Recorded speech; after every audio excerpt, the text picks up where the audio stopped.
En lugar de, oiga joven, este camarada que se venga aquí a formar a la cola. Que se formen, les van a dar el puro formato. Pero en esta fila, Ya van a por pasar a favor, entregarles. como gente de primer mundo, como es Canadá. Si todos se salen, se meten, lo hacemos más largo. Esto es hasta la 1 de la tarde. Si no tenemos nosotros el control, no van a tener la información. And when we see a situation where there are, we believe, organized efforts to virtually exploit people by selling them advice on how to come to Canada and game our asylum system, at some point we have to say no. We're not going to allow Canada's generosity to be abused. We're not going to allow our laws to be systematically violated.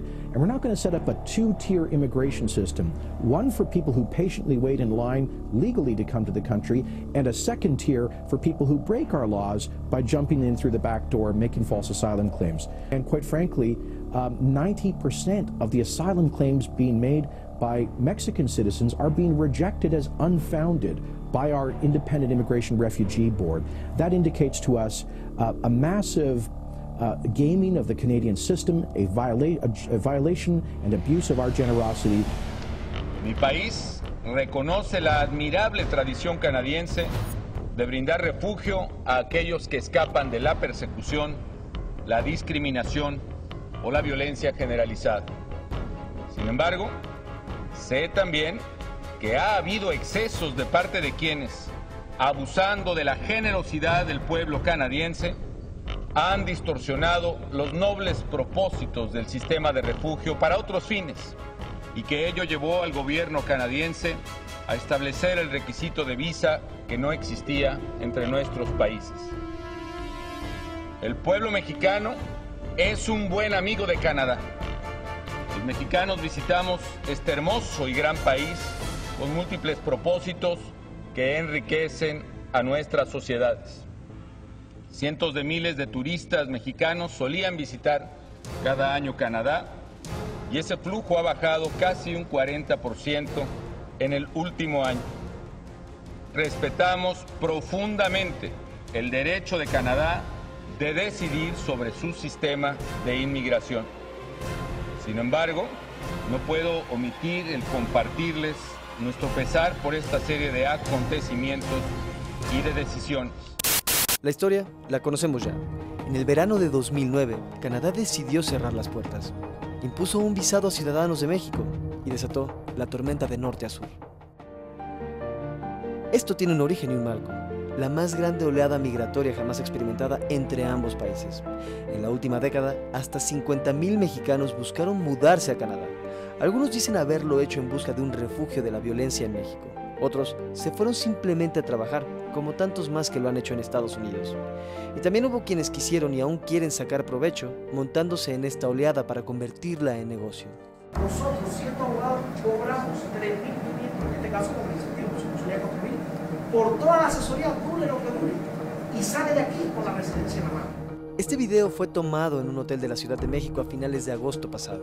Muestra a un consultor migratorio mientras promete asesorías especiales para abrir la puerta a Canadá. Todo mediante un pago de hasta $3,500. Es una industria altamente lucrativa pero poco regulada que obtiene ganancias de promover la migración desde países del tercer mundo. Alternativa Canadá es una compañía conformada por consultores de migración certificados por el gobierno canadiense. En sus formas más extremas, la consultoría migratoria es un negocio que llega directamente al fraude. En Internet abundan empresas que ofrecen de manera fraudulenta tramitar visados canadienses. Frente a este fenómeno, el gobierno de Canadá advierte que no dará ningún trato preferencial a quienes contraten asesores migratorios. Y el gobierno mexicano ha pedido a quienes hayan sido defraudados presentar denuncias para poder proceder penalmente. Se han dado casos, efectivamente, de agencias que se manejan como facilitadoras, promotoras, reclutadoras en México, pero también muchas de ellas solo se establecen un cierto tiempo, algunas aparentemente tendrían vínculos en el exterior, es decir, también con algunos elementos tal vez de Canadá, en fin, entonces en algún momento se convierten en una especie de empresas fantasma, ¿no? Pero ese es solo un lado de la historia. En Canadá, las vidas de cientos de migrantes mexicanos se encuentran hoy en una encrucijada. Miles están siendo deportados y miles más están siendo rechazados. Canadá ha cerrado la puerta y quienes ya están adentro no tienen la garantía de poder permanecer.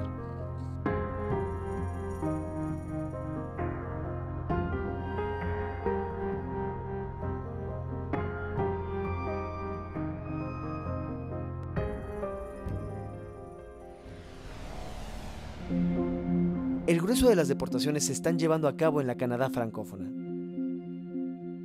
Quebec, y en especial su capital Montreal, se han vuelto en el epicentro de este drama migratorio, uno inédito en las relaciones entre México y Canadá.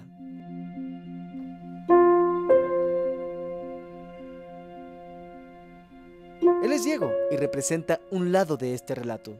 Migró a Montreal en 2006 bajo pretensiones falsas y aprovechó el sistema de refugio para obtener sus papeles migratorios. Hoy vive ya regularizado en el norte, pero para obtener eso, mintió.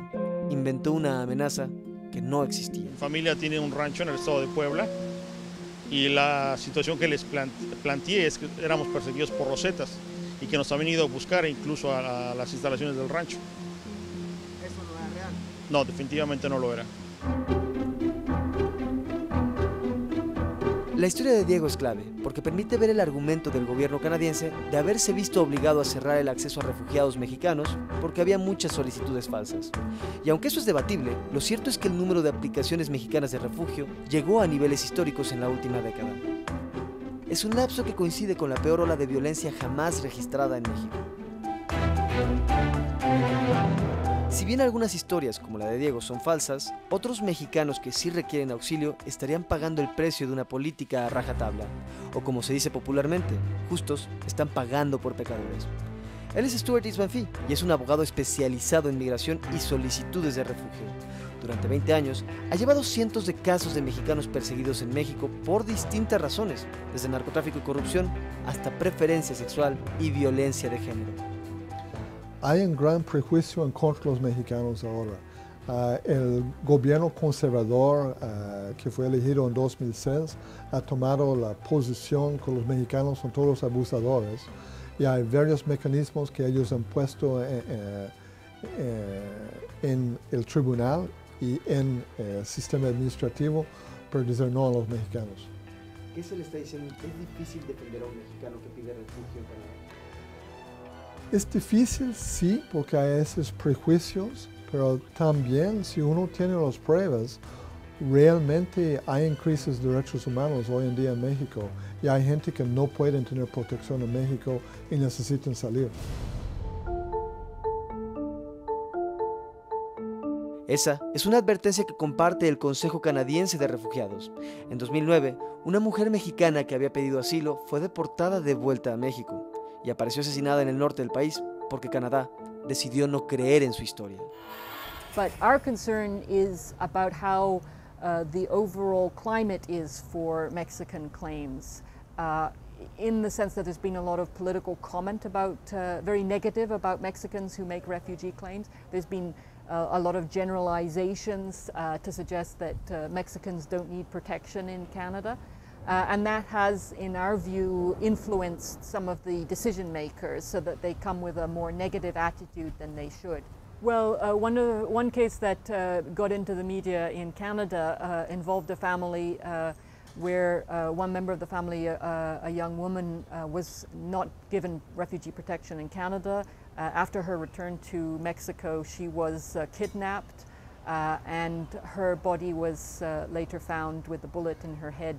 And the woman had recently given birth before she was killed, and what happened to the baby, we don't know.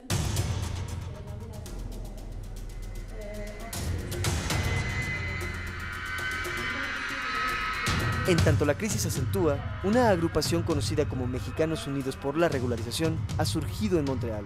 Su meta, como lo dice su nombre, es obtener papeles para los cientos de mexicanos que están en riesgo inminente de deportación. Lo que está sufriendo la comunidad mexicana es una política discriminatoria por parte del gobierno, porque ahorita la comunidad mexicana es la que está siendo blanco de discriminación, ¿no?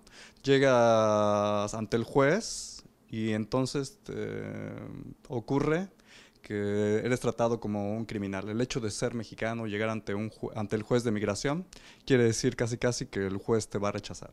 Y así lo dicen las estadísticas, ¿no? Aproximadamente el 10% solamente son aceptados, quiere decir que 9 de 10 casi van a estar deportados, ¿no?